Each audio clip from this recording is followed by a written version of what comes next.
Welcome everyone to this morning's Prosperous Napier committee meeting. It's the day of committee meetings. Just a reminder that this hui is being live streamed directly to Council's Facebook page, so welcome if you're online checking us out as well. Could I have everyone to stand for our opening karakia? Tu tawa mai runga, tu tawa mai raro, tu tawa mai roto, tu tawa mai waho. Kia tau ai te mauri tū, te mauri ora, ki te katoa, haumi e, hui e, tae ki e.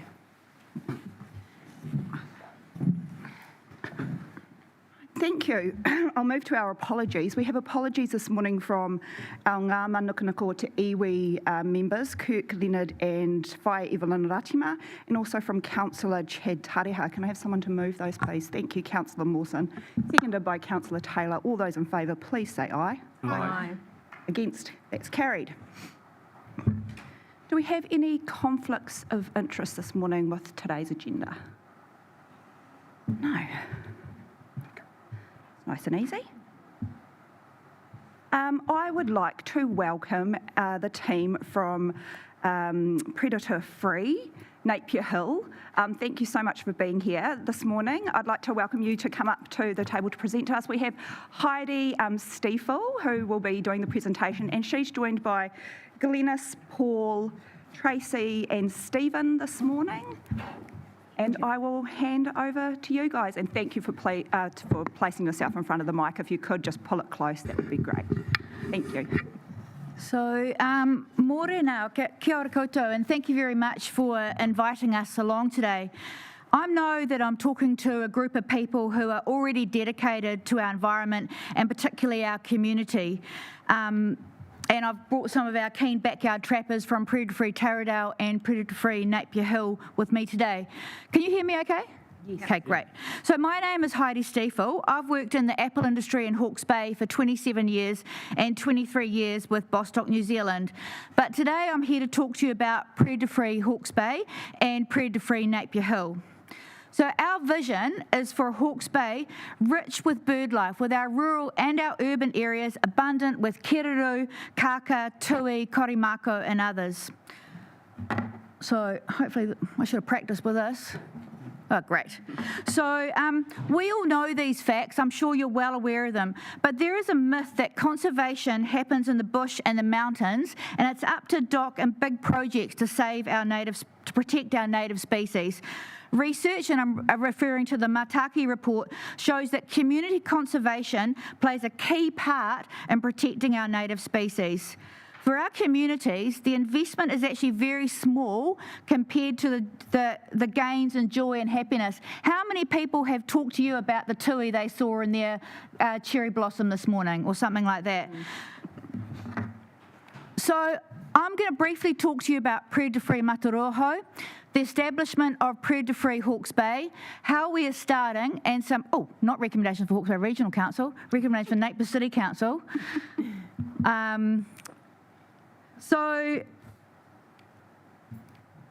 Let's get those down. So in 2022, I applied for a small grant from the Predator-Free New Zealand Backyard Program, and they were really enthusiastic to support their first urban project in Hawke's Bay.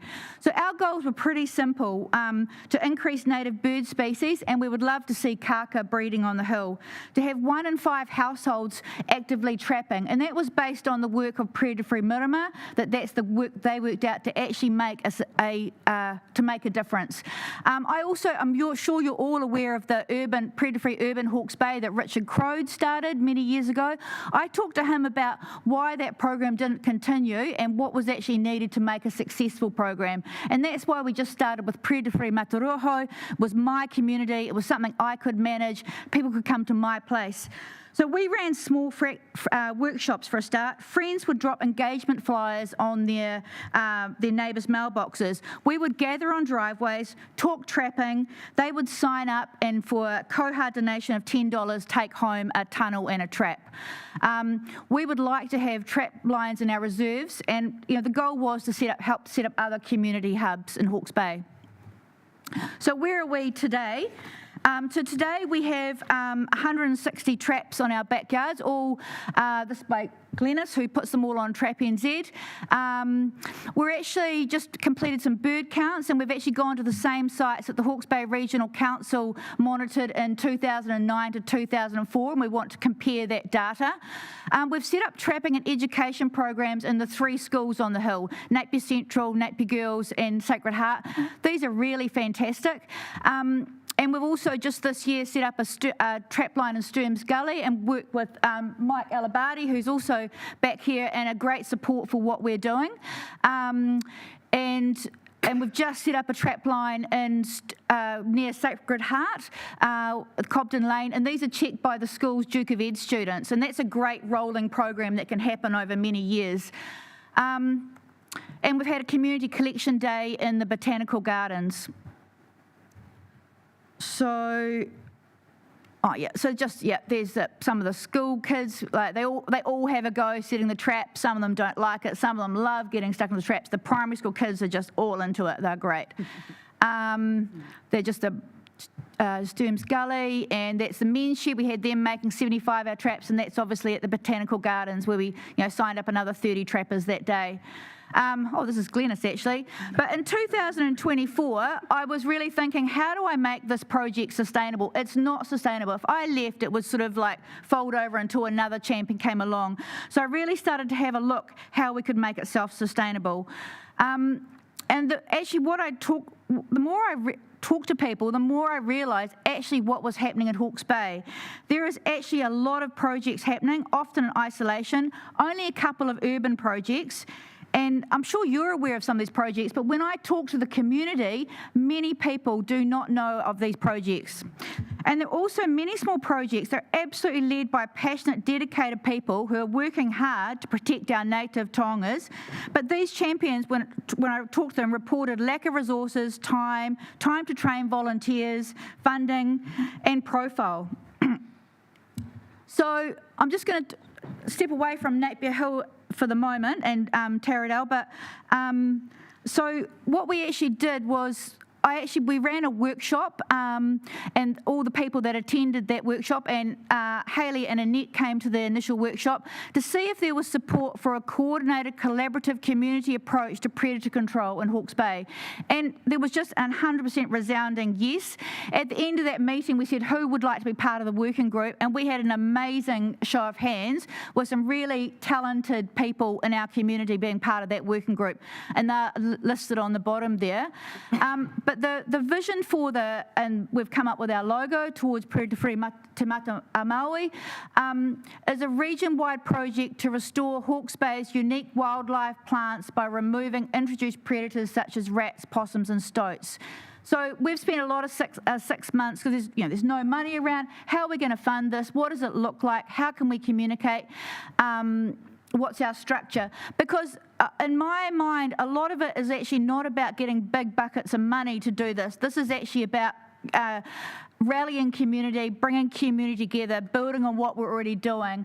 I've found, and Tracy I'll talk about that a bit later, but there's plenty of people in the community that would love to get involved with these positive initiatives.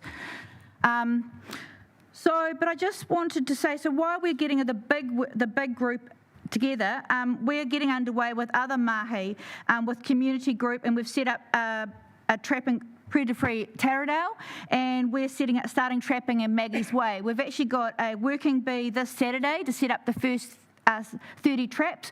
We're starting at Kent Terrace, Turanui Drive, but our aim will be over the next 5 years to work our way down to Otatara Pa. And we have support from Mana Hariri as part of that working group as well.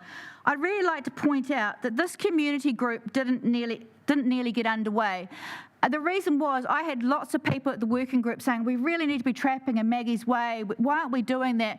And then I thought, great, let's get together. And when I actually talked to many people, they were really keen to do the trapping, but they weren't that keen to put together the funding application, to organise the first group to get together, to actually just pull everything together.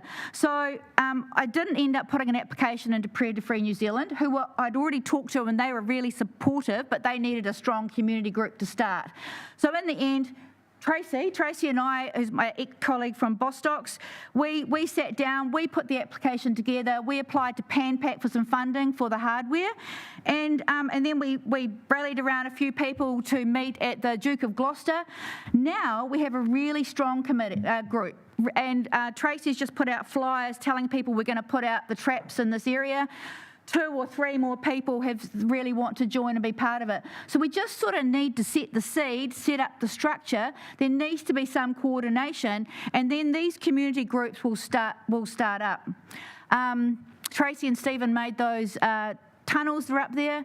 We've got another guy that is actually ex-QE2 Trust that's actually got a heap of skills, is about to retire. He's been putting out chew cards. There's a whole lot of people in our community we can connect to. This is also predator-free schools. I could just see at Napier Central School, I went there at the start of this year, last year's Enviro School kids were showing the new kids how to set traps, where to put them, how to clear rats. I thought, man, that's gold. So Helen Howard from Enviro Schools and I put an application into Biodiversity Hawke's Bay to get a small amount of funding to set up, we're running a pilot of setting up trapping in 5 schools across Hawke's Bay this year. And I'm hoping Paul, who's an ex-principal, is going to help out with that as we start to roll that out. That's Tim up there. We met him at the Volunteers Expo. He's made tunnels in the past. Absolutely love to be involved. Whipped up 25 tunnels for us one weekend. Really keen to do more. So I love these connections that we're making in our communities. I just wanted to actually, this is back to predator-free Napier Hill. What I worked out, and last week I was visiting Araha, Kaikorai Valley in Dunedin. I could see that just having me, there's a lot of people in this room that don't even know predator-free Napier Hill is there. We actually need to redo our structure. So we've actually now set up a leadership team. We've got 5 people with really great skills that are a part of our leadership team. We'll be setting the goals. I'd really like to liaise with Napier City Council, find champions. We're then going to employ volunteers to have key roles, and then we're going to have our plan is to have volunteers doing dropping off flyers or whatever it is, but we're actually writing job descriptions and just setting up much more structure around our project. So yeah, that's that. But I just really wanted to just sidestep a little bit. In June, I spent a day with Towards Predator-Free Taranaki and attended their mid-year volunteers get-together. And they have a range of projects, some run by local government, some private NGOs, but one of the projects is run by the Taranaki District Council Coordinator, Janaea. Now, Janaea manages 100 volunteers that check 2,000 traps across the parks and reserves in urban Taranaki and semi-rural. So, and they have a waiting list of volunteers who want to sign up and adopt a line. What this means, it'd be like Centennial Gardens. The council puts out 5 or 6 traps. You put a flyer around that, or, okay, who would like to adopt this line? Then you induct Jim and Sally, and they're trained what to do, and then they're responsible for checking that line and reporting any trap issues and collecting the data. But people are loving it. What the council does is twice a year they bring their volunteers in with a thank you morning tea and presenting the collective data. Because when we've got all these projects on Trap NZ, we're going to have a big set of data that we can share with our community and tell them the great mahi that we're doing as a community. I don't really need to tell you about these benefits. I'm sure you're well aware of all the benefits, but it's not just about increasing, I thought it was all about increasing birds, but you know, just on my way here this morning, walking here, I passed one of my a neighbour down the road who I now know because he just knocked on it, came and collected a trap a month ago. So you're building up that community, and absolutely through Cyclone Gabriel, you know, we know all our neighbours. We walk up and down the road. But anyway, many studies have shown that an increase in community resilience, friendships, joining the dots, and making people feel like they are valuable assets of our community. I had a call from Hastings Scouts and Cubs a few weeks ago. Could they make tunnels for us to be part of the project? And that's really cool stuff. So, you know, what are we asking the council for? And I'd like to thank Councillor Brown for putting this together. But really, we want a councillor role in the governance group of Towards Predator-Free Hawke's Bay, and we have that. But we want really to help with things like communication. But a key thing also is a staff contact to contribute to the working group. And with links to reserve management, operational support. We'd love to be able to sit down with Mike Parks and Reserves and say, okay, what can we do together? Can we organise some trapping? Can we organise some volunteers? And I sort of thought, well, what does that mean on a practical level? It's coming up a plan. It could be starting with 2 or 3 reserves. I'd really like to, back to Napier Hill, I'd really like to have a look at, could we redo looking at bait stations in some of those gullies and areas that we can't trap. We've really worked out for Predator-Free Napier Hill, it has to be a 3-pronged approach. It needs to be backyard trapping. We've got all those reserves and land up there. We need to have community trapping and probably bait stations in the gullies. And then we can really make a real difference. It would be amazing bird life in that community. Things that we could do with Napier City Council would be communication, sharing stories, helping with printing flyers, etc., etc. Definitely, there is funding already out there for hardware, which I mean traps and tunnels, but it would be awesome to do joint applications to things like this. So it's really, we want to be part of what you're doing. And we've got this trapping on predator-free, the green is Napier Hill where we're currently trapping, and there's some out at Miani. We really want to have these orange dots added in the next few years. These are the photos that we'd like to see in the future. Also, there's a Kiwi Coast flyer. We want to see Predator-Free Napier Hill Towards Predator-Free Hawke's Bay banners at markets, at sports grounds, where community can come along, sign up, flush out the champions that want to start their own community trapping groups. And in closing, we live in a crazy world with lots of things happening at the moment, and this is a 100% positive project. There's no downside to removing rats, possums and stoats.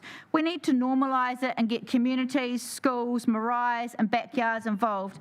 Tui, kaka, kakariki, Aotearoa's taongas, and they bring joy to everyone. And Dan Henry, who's Predator-Free Miramar, is a huge success. He's often asked, what are the best traps? And his response is, people are the silver bullet. So thank you very much, and I hope you've got some questions for us.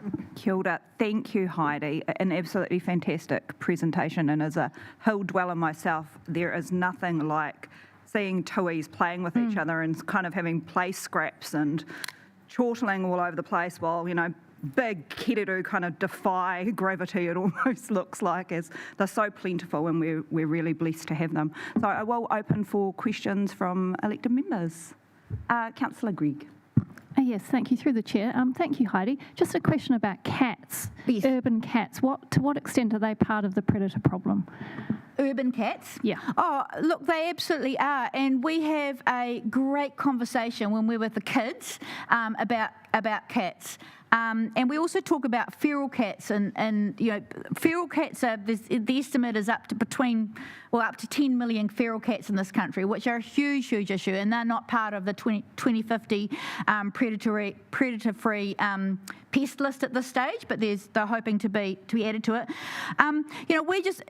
Cats are very emotive, and I think it's really important that we just have the conversation with our community.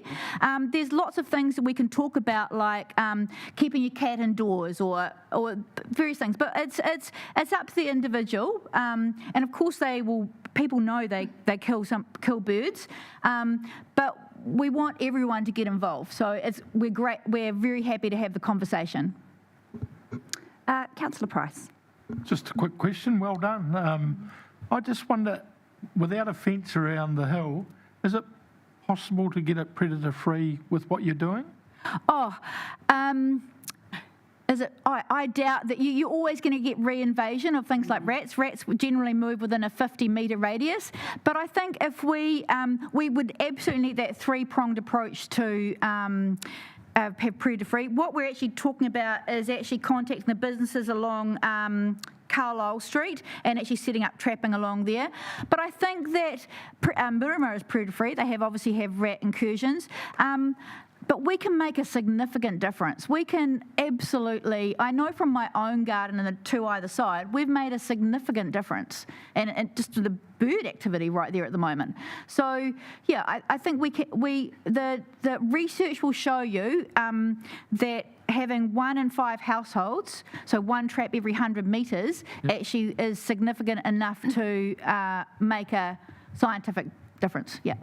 Oh, that's good news. Thank you. Councillor McGrath. I don't think we'd ever get rid of rats, do you? No. Oh, I hope so. We get rid of councils. Just through the chair. Look, well done, guys. Just a question, do you have a relationship with the Port of Napier at all? Oh, no, but that's one of the things, absolutely. So, you know, Predator-Free Napier Hill, we've just set up this leadership group, and that's one of our things. Our next meeting is to put a proposal together for the hill and also some of the businesses that border the hill. Yep, definitely we want to do that. We've even been thinking about, like, the hill possibly, the port possibly sponsoring traps for we could trap around that area. So yes, that is on our agenda to do. Councillor Brown. Yeah, kia ora. I don't have a question, Heidi, but I did just want to mihi you and say, I suppose, a bit of a tribute to the rat family that moved into my compost bin a long time ago. That meant I came and knocked on your door and asked for a rat trap, and then we had this conversation. And your energy and enthusiasm and passion for this is very evident, and I think everyone in the room has felt it today. I think this is really exciting. This is when we say about our mission as council is enabling places and spaces where everyone wants to be. And that's exactly what you're doing. And I'm really hoping that the council will support this because it's community-led and hopefully council supported. Exactly. Obviously not standing for council this time, Napier City Council this time. And just would like to say that it's been a fantastic working group to be on, really forward-looking, and there's quite a specific brief that we've put forward to Kirsten to go into the pack for whoever the new mayor is, around what that role would look like. It's been a fantastic experience walking alongside you these last few months, and yeah, can highly recommend it to whoever's in that seat next. Thank you. Good. Well, I hope we're going to have a really great working relationship with Napier City Council as we go forward. Yeah. Thank you.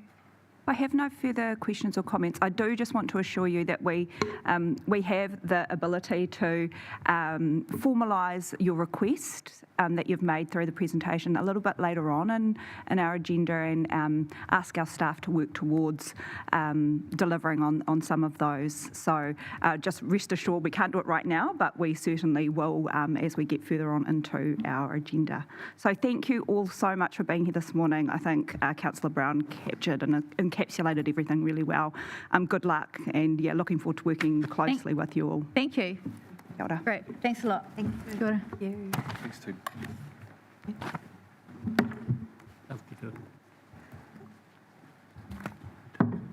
Right, I will bring us back to our usual part of the agenda and ask the Mayor if she has any announcements for this meeting. Nothing from you.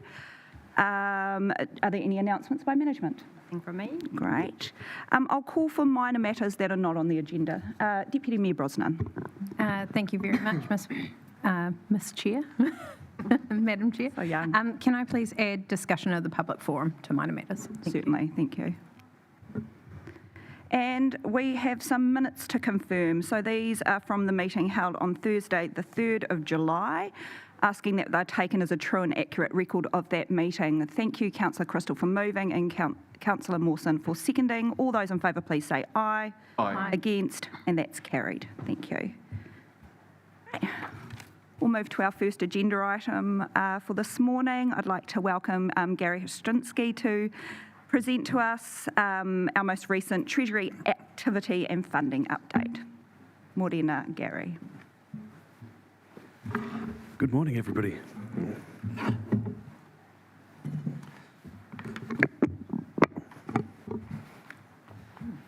Okay, so the purpose of this report is to update Prosperous Napier Committee on Council's Treasury activity.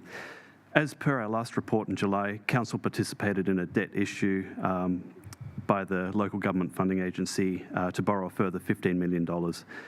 Due to low interest rates available, we are locking in terms of 8 and 9 years. Although slightly more expensive than short-dated debt, it will present good value to council when rates do begin to rise again. So it's good to try and make those savings now. Although there is a significant space between our current debt of $80 million and planned debt of $175.6 million for this year, the Tiaka project and other capital works will narrow that gap. So council is compliant with all of our covenants for lending. Since the last report in July, council has put a $3 million credit facility in place with Westpac. Officers have commenced the credit rating process and continue to work on green loans.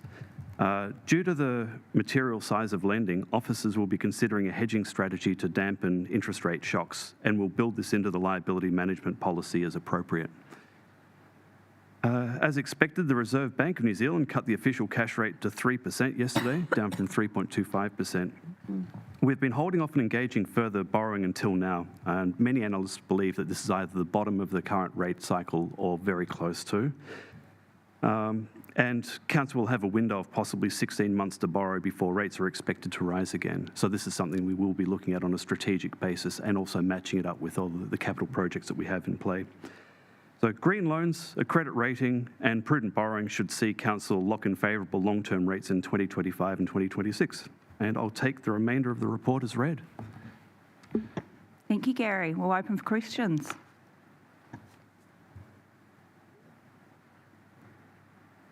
Written report. Very well written. Thank you, Gary. I'm happy to move this paper from the chair and seconded by Councillor Taylor. I'll speak to it briefly. This paper triggered my mind to think about a couple of questions that have been coming through from members of the public, so I'd like to take the opportunity just to provide some assurance to them. One is concerns around the security of properties, given our membership with LGFA and receiving our loans via them in most cases. I want to assure the public that your properties are safe. That is not a concern. It's well legislated to make sure that they are protected. But if you do have concerns, please reach out to someone, whether that be council customer service or one of your councillors. We can provide you with some really clear guidance and reassurance around that. And secondly, I did a little bit of research around I suppose our debt profile and where we're currently sitting, and per person in Napier at the moment we have $714 worth of debt per person. The national average in New Zealand is $4,386 per person.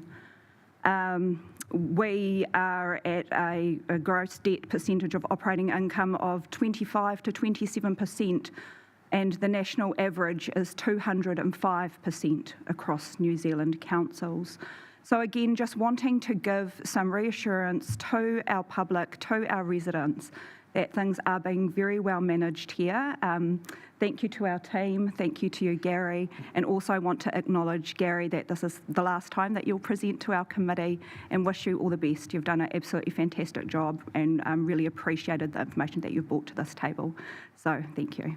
I'll pass over to Councillor Taylor. Thank you, Madam Chair. I concur with many of the comments that you've made, and thank you, Gary, for your contribution and making things pretty easy for us to understand. The one thing out of today that I really appreciate, and I find it a difficult sort of comment, but it's a great comment, is when you say strategic borrowing. And I think that focus of borrowing at the right time and at the right rate is very important for this council. And so, although it's a concept that a lot of people wouldn't really sort of like to understand or don't understand, strategic borrowing is a very, very important part of how this council will operate in the future. So thank you for your contribution. Thank you. I'll open up for anyone, any further speakers. If I have none, I will put the motion, which is that we receive the report. All those in favour, please say aye. Aye. Against? Carried. Thank you so much, Gary. Thank you.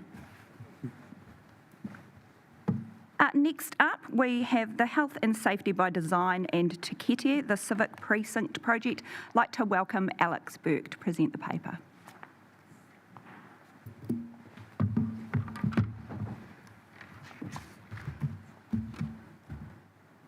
Morena. Morena. Morena. So I'm here to present the Health and Safety by Design and the Civic Precinct paper. The history to this is that when we first started designing the library, Tiaka, that project, the library tower was not part of the design process at all, and concerns were raised that because of that, there may be some SEPTED issues that we needed to investigate in order to ensure the health and safety of the public. So we engaged Boffa to undertake a SEPTED review, and the key was to mitigate any issues with the public realm, because there were areas which would not be well lit and could cause issues. And there was also a certain degree of homelessness at the time around the precinct, and we wanted to just acknowledge the issues there. Subsequent to that, Boffa also sent us a memo with regards to potential hostile vehicle threat, given the proximity of the court and also having the council chambers on site. And we engaged our Napier City Council's transportation planner to review that, and their findings were that it was more likely that threats would be to pedestrians with vehicles on site rather than a hostile vehicle attacking the site itself. So we subsequently undertook a traffic safety review, which was done by Stantec, and their recommendation was that with appropriate use of bollards, that threat would be mitigated. As part of health and safety of the overall precinct, we've looked at internal design with regards to Tiaka. It's designed with a no wrong door policy. There are 4 exits and entrances, large picture windows on all sides, providing good passive surveillance into the precinct, and also from the buildings that are all around it. There will be, with the redevelopments of the Dalton Vautier House and also now the library tower, will be very well overlooked in there. Internally, there'll be considerations given to things like lower shelf height, so that you can have passive surveillance throughout the building, and that would just engender a sense of more safety for people using and working there. With regards to the urban realm, we've looked at the setting up of, the way it's set up is there are sort of outdoor rooms. We've encouraging dwell time with lots of seating. There's sort of fun elements for children, sort of potential play. Will be a cafe kiosk within Tiaka, and that will spill out into the urban realm. And we generally envisage that it will be a transfer through the site from one part of the city to another. People walking to meetings, people just enjoying going from Dalton Street potentially to Marine Parade. So it's intended that the operating model will build on all of this work to ensure that our users and our colleagues are all feeling appropriately safe. There are issues at the moment in our libraries because they are destinations, whereas this isn't going to be a destination. It's not designed that way. It's designed for people to use it as a pass-through and to activate the space. Thank you, Alex. Is that, yeah? Pretty much it. Thank you very much. I will open for questions. Deputy Mayor Brosnan. Thank you very much, Alex. As I was reading through this and thinking about it being presented to Council today, I was reminded that councillors are, of course, PCBUs under the Health and Safety Act, and considering, I think, the scale, the complexity, the myriad of health and safety considerations that I think you have well laid out to us today, I think it would be really prudent for councillors to undertake a site visit to see the site, probably over the next month or so at some stage soon, so that we can sort of be assured that we are meeting our obligations under the Health and Safety Act. And also, obviously, that all of those risks and controls are being appropriately managed, and being able to see that on site, I think, would be really valuable. Is that something you would be happy to arrange? Yes, we can definitely arrange it. My understanding is that ELT are being invited to come and to be on site, so it's perfectly reasonable that you guys should too. Fantastic. Thank you very much. Just foreshadowing a small amendment to add that into our resolution. Thank you. Thank you, Deputy Mayor Brosnan. Councillor Gregg. Yes, through you, Madam Chair. Just a compliment on the comprehensive traffic safety review. I thought that was really good reading, really, really well done. And a question in regards to safety, have we looked at learnings from other libraries around New Zealand in regards how they deal with safety? So, as you know, we have Athfield Architects as our chief designers, and this is their bread and butter. They do libraries all over New Zealand, so they've had significant input, yes. And one final question from me. Could you talk us through what the long-term governance arrangements look like, considering that we're, in construction phase now, but we'll be moving into this operational model, and how this will continue to be reported and brought at a governance level to people? So as you know, we have a project advisory board, and they are the governance level, or the top governance level for this project. So we will report to them. The initial draft of this should be completed within the next 6 months. And obviously we will go there for approval first, and then the final draft we anticipate will be approved by ELT. Right. Thank you. If there are no further questions or comments, I'm assuming that you would like to move with an amendment. Move with an amendment. With an amendment. Do I have someone who would be happy to second with an amendment, or would you like to say it first? Yeah, I'm happy to read the amendment, which I've emailed through to Carolyn, which is recognise that under the Health and Safety and Work Act 2015, elected members and officers of council are PCBUs with a due diligence in relation to health and safety, and request that a site visit to Te Kete is arranged to enable councillors to directly verify health and safety by design measures in practice. Are we able to get that up, Carolyn? Thank you for that efficiency. And I'm assuming that you are comfortable to second that, Councillor Mawson. Was that right? We'll just get it up so everyone can see it. So now we have, that will form part E of the officer's recommendation.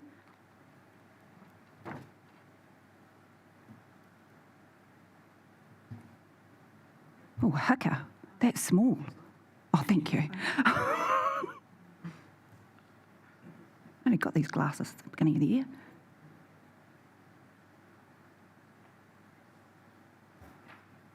There we go. There is part E, the recognise. Would you like to speak to it, Deputy Mayor Brosnan? Thank you very much, Madam Chair. I think just briefly to say a very well written and comprehensive paper, brought at a timely fashion, I think, considering since the last meeting of these committees, the site has been taken over by our head contractor, and I think considering the scale and the potential that we have in this space around our health and safety responsibilities, it was prudent for all of us as elected members to be across the issues you've raised, and I think it's also prudent for us to, as I've said, visit the site, verify that, and be able to confidently say we're meeting our requirements. So thank you for the opportunity to do that. I think it is very timely. Thank you, Deputy Mayor. Over to you, Councillor Mawson. Yeah, just through the chair, just to add, Alex mentioned before about bread and butter, and this has come through audit and risk. It's a very comprehensive report, and it's right in the audit and risk laneway.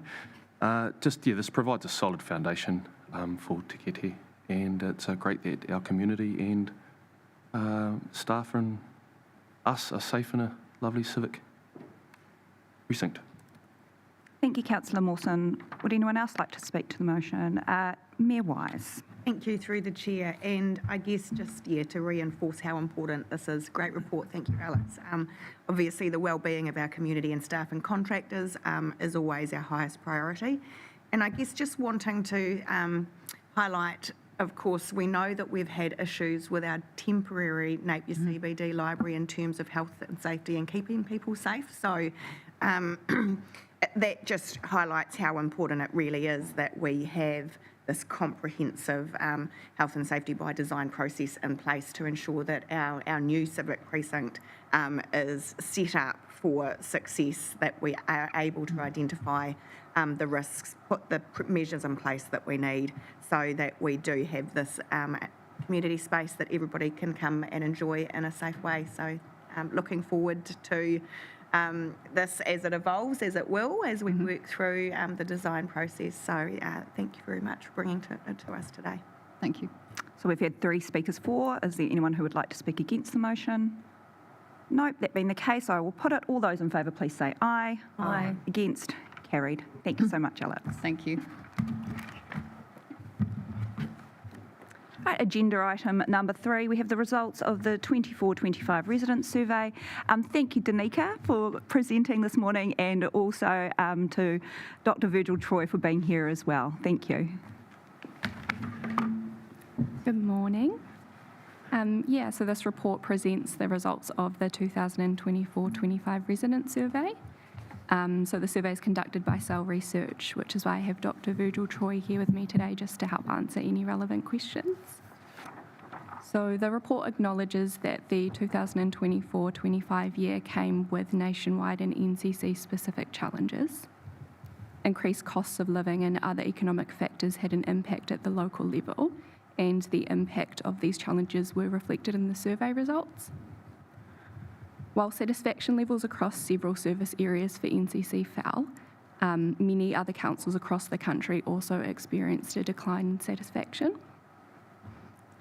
Some of the main themes reflected in the survey included concerns for spending, value for money, and maintaining council services and facilities the community expect. As noted in the office's report, there are a number of work streams underway that help to address these concerns through increased financial sustainability and reduced pressure on rates. So work streams such as the development of the NCC investment portfolio, the facilities review, and the housing divestment project. The top 2 performing services were sports and curbside rubbish collection, and both of these service areas sat above the New Zealand benchmark by 10% or more for the year. So I think I'll leave it there in terms of a summary and take the rest of the report as read. Thank you, Danica. I'll open to the table.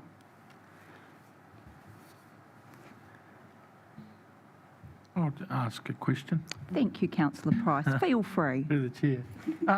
The swimming pools has got quite a drop. Is that because they've been closed quite a bit for maintenance this year, in the last year? I couldn't tell you exactly why, but I can say that it's part of a very broad trend across all services. And we typically find anything to do with water tends to be on a decline.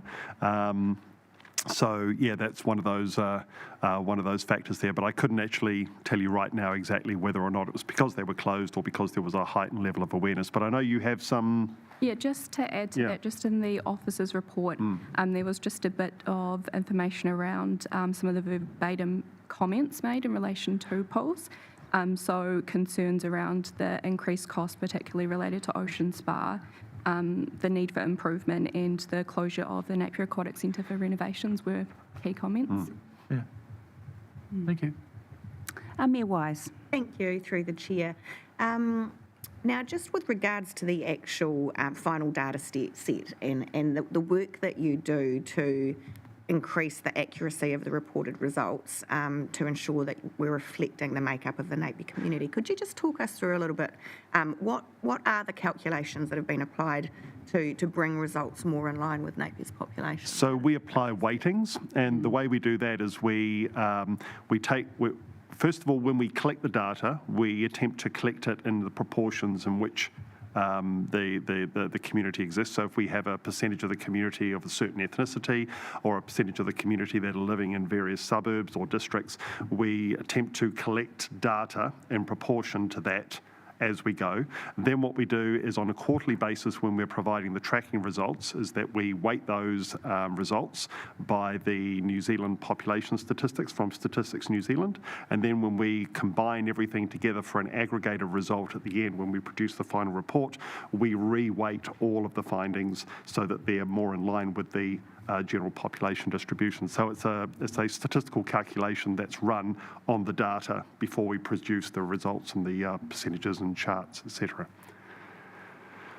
Thank you. So just a question. In terms of the methods and the platforms that you use to collect the data, are you confident that they are as effective as they could be? Or would there be any other mechanisms of collection that could be considered? We are always looking at the best possible mix of data collection methodologies that is possible, and it is a constantly changing process. When I first started doing research, everything was done over the phone. That was going back like 25, 30 years. That's no longer an effective way of collecting data, simply because there are less landlines and there's less accessibility and availability of cell phones, plus people don't want to do long surveys over cells. So there's that. So we're constantly changing how we do it. Typically, we have a mixture of social media, online, telephone, and postal. So what the postal basically means is that every quarter I beat the street, and I basically have all of the suburbs, and we do a random selection of streets within each of those suburbs, and then we do a distribution there. So we collect a proportion that way. We do online on a quarterly basis again, where we collect data at the times that we're basically producing the report, and then of course we have our telephone team making telephone calls to our database that we have of residents with landlines. Typically, every methodology has its strengths and every methodology has its weaknesses, which is why we're constantly working to offset the weaknesses of one with the strength of another. So, we look at, in different types of research, we use panels, we use customer databases. There's a whole plethora of ways in which we can collect it. And that is something that we review pretty much every 6 months. What is the most effective way of collecting as representative a data set as possible?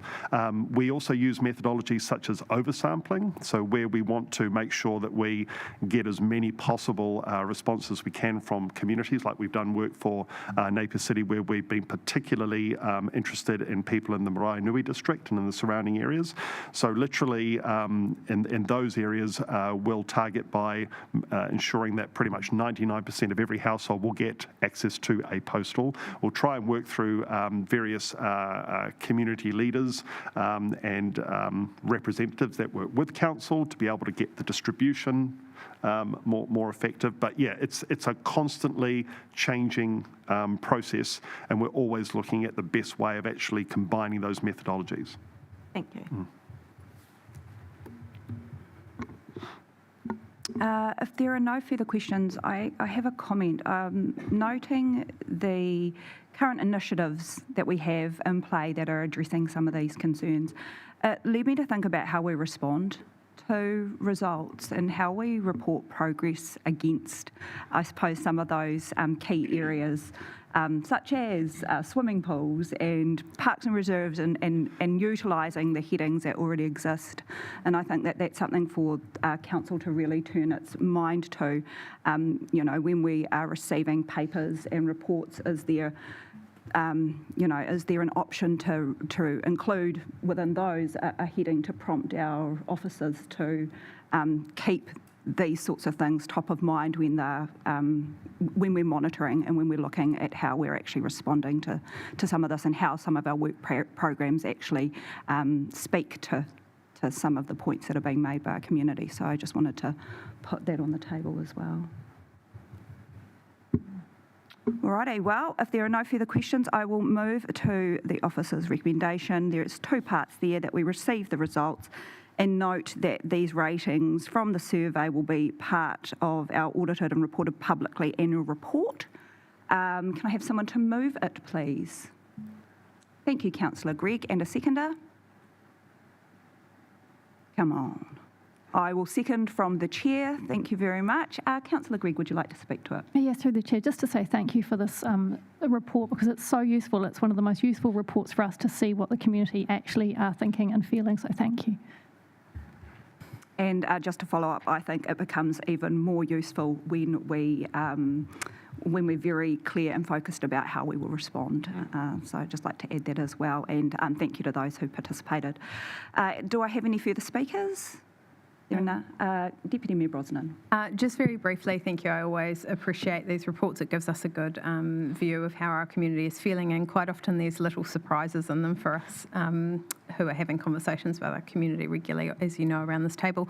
One of the things I did think was particularly interesting to note, especially in election year, there was a metric in there around how many the percentage of people who had contacted a councillor with their requests, and I just wanted to make a note on that. So that was 6%, I believe, have contacted a councillor, which when you translate to our population is 3,780 contacts if you extrapolate that out to an elected member from our community.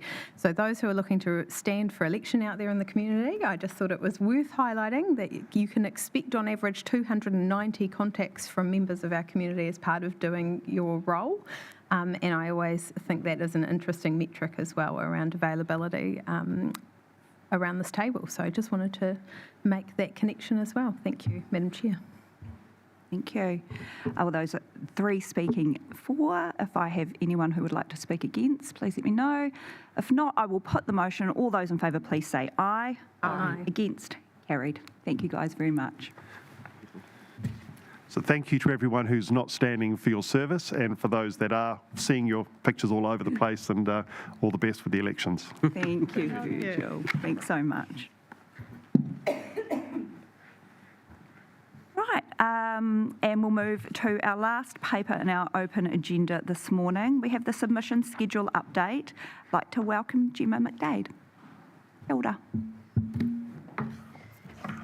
Kia ora koutou. This is just a 6-monthly update on the submissions opportunities for Napier City Council to contribute towards the development of legislation and policy. I'd like to take the paper as read. I've got 3 updates, 2 from the previous 6 months and just 1 from this report. So from the previous 6 months, the consultation conducted by NEMA on the Emergency Management Bill, that draft submission was circulated around to elected members on the 9th of May. And feedback was received, thank you, and was made to NEMA by the Community Services team on the 19th of May. The government intends to pass this bill during this term of Parliament, and there are currently another opportunity open for some more feedback to go to NEMA. The second one from last report was the proposed product stewardship regulations for agrochemicals and the proposed amendments to waste legislation. They're for the Ministry of the Environment. Those draft submissions were circulated on the 28th of May and submission made by the infrastructure team on the 30th of May. And from the current attachment, the Going for Housing Growth submission to the Ministry of the Environment was circulated last week and was made by the City Strategy team on the 15th of August, on Friday. Thank you, Gemma. Do I have any questions from elected members? I noted this morning in our media update that there was an update around the building consent system changes and the fact that feedback, and I'm assuming it was a submission from us bringing together some of our local government colleagues from across the country, had been quite successful in the current joint and several liability regime that sits with councils currently as being the last man standing when it comes to building consent issues. So I thought that was a real positive outcome and just wanted to acknowledge that this morning as well. I'll move to our officer's recommendation for this, that we receive the report and note the submissions made by council during the period, so that's from the 10th of February until the 4th of August this year. I'm happy to move that from the chair if I can have a seconder. Thank you, Councillor Crystal. I've said my piece. Would you like to speak to that? Just to say, it's always actually really interesting and for us as local government to see what central government is doing and what we respond to, because it highlights the things that really affect us, and hopefully they listen to some of what we have to say. Thank you. Would anyone else like to speak to it? If not, I'll put the motion. All those in favour, please say aye. Aye. Against? Carried. Thank you, Gemma. And before we head into public excluded, I'll bring us back to our minor matter discussion of the public forum presentation, and I'll hand over to you, Deputy Mayor Brosnan. Thank you very much, Madam Chair. I thought it was just a good opportunity, as you sort of foreshadowed when we had our public presenters there to discuss it. I had a question which was, I think as part of her kōrero, Councillor Brown mentioned that a pack of information had been provided to Council. So I just wanted to get an understanding of did that pack recommend to the Mayor that predator-free Mataruaho was added to the list of appointments they make at the beginning of the new term? And whether or not the Mayor had received that and that has the administrative process for that has been implemented, it's been added onto the list or not? So just an open question to Councillor Brown and or the Mayor. Who's got it? Councillor Brown. Yes, I flicked it through and Kirsten's responded that it's going to go into the pack for the next term. Fantastic. So we probably don't need an action point around that if that is already in train. I'd just clarify, it wasn't exactly an information pack, but more like a set of bullet points around what the role would look like for a councillor and what the expectation from staff would be. And in my mind, it's quite minor. Okay. Well, that's great that that part of the request, I think, seems under control. And so my second part of that was there was a request in there for staff involvement. It sounded in kind to me in terms of collaborative time. And I just wonder, through the minor matter, that might be the way to request that staff come back to us and advise if that's feasible and how that may be implemented if it is. So take it as an action point. As an action. Yep. I'm comfortable with that. I'm not sure it necessitates a full paper of council. Right. Okay. So for them to use their discretion as to how to bring it back to council? Yeah, just a report back I think would be good. Cool. Information only. I saw some nods around the table. It feels like people are comfortable with that approach. Oh, Councillor Brown.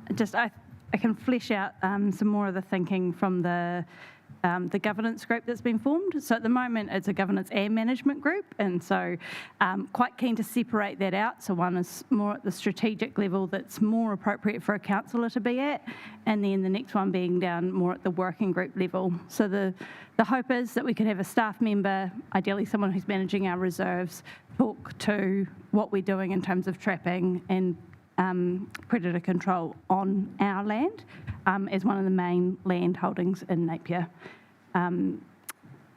That's pretty much it. And then any, the promotional support that they're expecting at this stage is more like if they've got an event that we share it through our social media channels and in our print media. So. Thank you, Councillor Brown. Sounds reasonable. Yep, so we're happy just to take away make sure that it's minuted, that action? Yeah, so thank you. I think we've got one thing to minute, that is that the information around the governance advisor is being provided to the Mayor for the information pack for appointments next term, and an action that staff report back their collaborative participation in the predator-free Napier kaupapa. Great, thank you. So we don't need a motion around that though, do we? No, at this stage I'm not sure we need to ask for a paper. I'm happy for it to retain an action. Great, thank you. Fantastic. All right, well, we have a recommendation now to exclude the public for 3 items on our agenda in public excluded. We've got the housing divestment, we have a security, integrity and privacy of data strategic review of risk, and we have the draft annual report. Can I have someone to move us into public excluded? Thank you, Councillor Mawson, seconded by Councillor Taylor. Is that okay, Councillor Taylor? Thank you very much. All those in favour, please say aye. Aye. Against? Carried. Thank you.